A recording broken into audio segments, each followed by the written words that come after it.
Perkenalkan, nama saya Dendriani Alisma Betty dengan NIM 19070102440. Pengertian dari penyakit rabies. Jadi penyakit rabies atau penyakit anjing gila ini merupakan penyakit mematikan yang disebabkan oleh virus rhabdovirus yang menyerang sistem saraf pusat, baik itu pada hewan mamalia maupun juga manusia.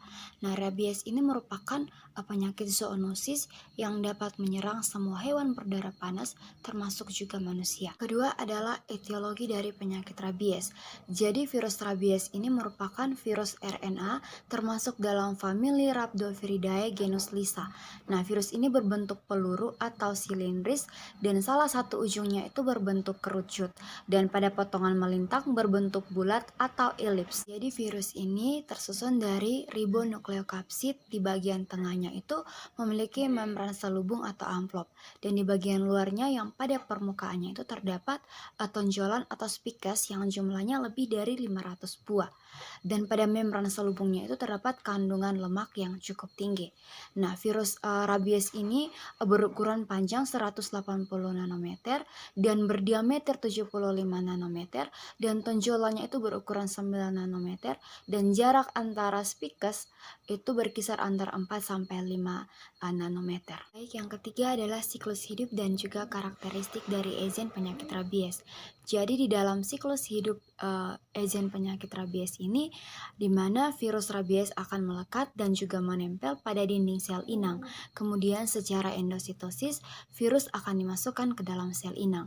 Pada tahap penetrasi, virus akan masuk dan juga melakukan penyatuan diri dengan sel inang. Kemudian disitulah terjadi proses transkripsi dan juga translasi. Nah, kompartemen struktural virus ini sudah terbentuk dan juga akan dilanjutkan dengan proses perakitan dan juga pelepasan virus dari sel inang untuk selanjutnya menginfeksi inang lainnya. Dan keseluruhan proses dalam siklus hidup virus rabies ini berlangsung di dalam sitoplasma. Jadi genom Lisa virus ini merupakan rantai tunggal, antisense dan tidak bersegmen, mempunyai RNA dengan ukuran 12 KB. Dan replikasi dari Lisa virus ini diawali oleh menempelnya bagian struktur amplon dari virus ke dalam membran sel dari inang. Dan proses ini dikenal dengan sebutan adsorpsi. Dan setelah proses adsorpsi, kemudian melakukan proses penetrasi ke dalam sel inang. Dan virion kemudian berkumpul atau masuk ke dalam vesikel sitoplasmik dan viral membran kemudian masuk ke dalam membran endosome yang kemudian diikuti oleh lepasnya RNA ke dalam sitoplasma. Dan virus rabies ini kemudian akan membuat mRNA untuk menjalankan proses replikasinya dengan menggunakan genom dengan mempengaruhi atau menyisipkan dengan proses dalam sel inang dan juga menginfeksi sel yang lainnya. Yang keempat adalah tanda dan gejala dari penyakit rabies. Jadi tanda dan gejala pada hewan ini dibagi menjadi 3 bagian, yaitu yang pertama adalah stadium prodromal. Nah, keadaan ini merupakan tahapan awal gejala klinis yang dapat berlangsung antara 2 sampai 3 hari. Dan pada tahap ini akan terlihat adanya perubahan temperamen yang masih sangat ringan pada hewan, di mana hewan mulai mencari tempat yang dingin atau gelap, suka menyendiri, bahkan pupil melebar dan hewan terlihat acuh terhadap tuannya. Dan di mana hewan menjadi sangat perasa, mudah terkejut dan cepat berontak bila ada provokasi. Yang kedua adalah stadium eksitasi. Jadi di mana pada tahap eksitasi ini berlangsung lebih lama daripada tahap prodromal dan bahkan dapat berlangsung selama 3 sampai dengan 7 hari. Di mana pada tahap ini atau pada stadium ini hewan mulai garang dan menyerang hewan lainnya ataupun menyerang manusia yang dijumpai dan juga terjadi hipersalivasi. Dalam keadaan tidak ada provokasi, hewan menjadi murung, terkesan lelah dan selalu tampak seperti ketakutan. Bahkan juga hewan mengalami fotofobi atau takut melihat sinar sehingga bila ada cahaya akan bereaksi secara berlebihan dan tampak ketakutan. Dan yang ketiga adalah stadium paralisis. Jadi pada tahap paralisis ini dapat berlangsung secara singkat sehingga sulit untuk dikenal atau bahkan tidak terjadi dan langsung berlanjut pada kematian.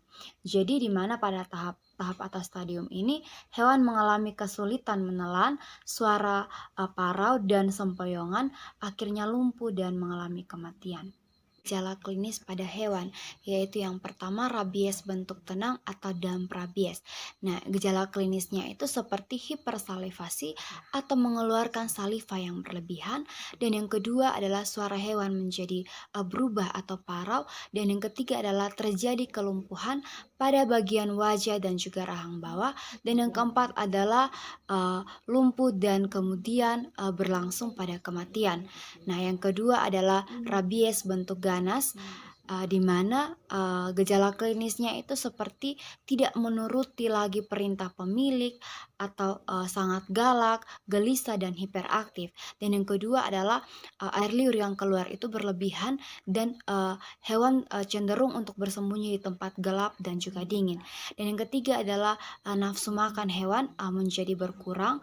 Dan yang keempat adalah hewan menjadi lebih sensitif terhadap suara dan juga cahaya, di mana hewan menjadi ganas dalam menyerang atau menggigit apa saja yang ditemui, baik itu benda-benda asing. Dan adapun gejala klinis pada manusia, yaitu gejalanya seperti yang pertama, batuk dan kesulitan bernapas, yang kedua adalah keringat yang berlebihan dan juga hipersalivasi, dan yang ketiga adalah ketakutan pada air atau hidrofobia, udara atau aerofobia, dan cahaya atau fotofobia. Dan yang keempat adalah kejang-kejang dan kelumpuhan umum, dan yang kelima adalah meninggal. Yang kelima adalah klasifikasi dari virus rabies. Jadi virus rabies ini termasuk dalam ordo Monegavirales dan famili Rhabdoviridae, genus Lyssavirus, dan spesies Rhabdovirus. Yang keenam adalah patofisiologi dari penyakit rabies. Jadi patofisiologi rabies ini melibatkan masuknya virus dari air liur hewan penular melalui bagian kulit yang terbuka akibat gigitan ataupun cakaran, dan replikasi virus ini secara lokal serta penyebaran virus terjadi secara neuronal dari saraf perifer ke sistem saraf pusat, serta diseminasi virus ke seluruh tubuh yang diperantarai saraf perifer, dan di mana masa inkubasi pada hewan berkisar antara 3-8 minggu dan manusia 2-8 minggu, dan kadang-kadang berkisar antara 10 hari sampai dengan 2 tahun. Yang ketujuh adalah data epidemiologis penyakit rabies. Jadi rabies ini telah menyebabkan kematian pada orang dalam jumlah yang cukup banyak, di mana pada tahun 2000 WHO memperkirakan bahwa setiap tahun di dunia ini terdapat sekurang-kurangnya 50.000 orang meninggal karena rabies. Nah, di mana rabies ini bisa terjadi di setiap musim ataupun iklim, dan kepekaan terhadap rabies ini kelihatannya tidak berkaitan dengan usia, seks, ataupun ras.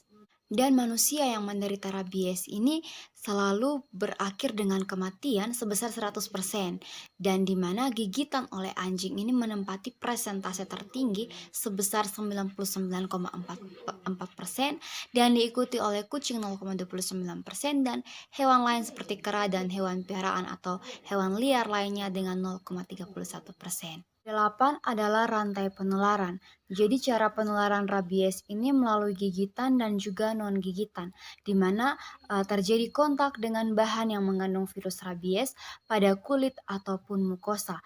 Jadi cakaran oleh kuku, hewan peliharaan, atau hewan penular ini juga sangat berbahaya, karena di mana hewan peliharaan atau hewan penular itu pada awalnya juga menjilat kuku-kuku mereka, dan di mana luka gigitan ini biasanya merupakan tempat masuknya virus melalui saliva, dan virus ini tidak bisa masuk melalui kulit yang utuh.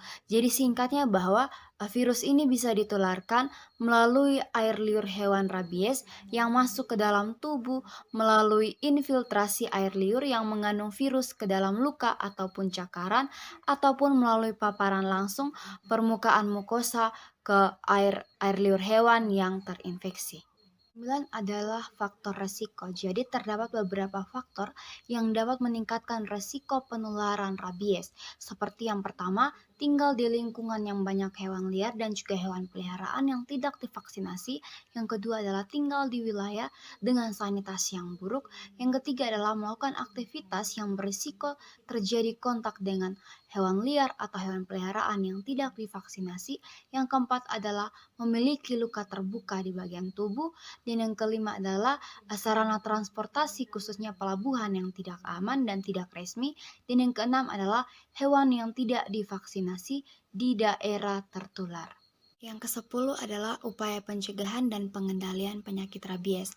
Jadi upaya untuk pencegahan dan pengendaliannya adalah yang pertama, melakukan vaksinasi terhadap hewan peliharaan, dan yang kedua adalah melakukan pertolongan pertama ketika digigit oleh hewan yang tertular rabies, dan yang ketiga adalah membatasi dan juga mengendalikan dalam memelihara hewan-hewan yang mungkin berpotensi untuk tertular rabies. Mungkin sekian penjelasan dari saya terkait penyakit rabies.